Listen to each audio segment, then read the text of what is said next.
Psalm 14:6. You evildoers prostrate the plans of the poor, but the Lord is their refuge.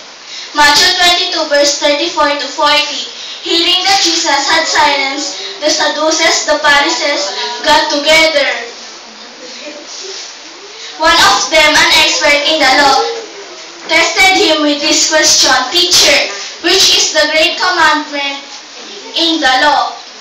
Jesus replied, Love the Lord your God with all your heart and with all your soul and with all your mind. This is the first and greatest commandment, and the second is like it.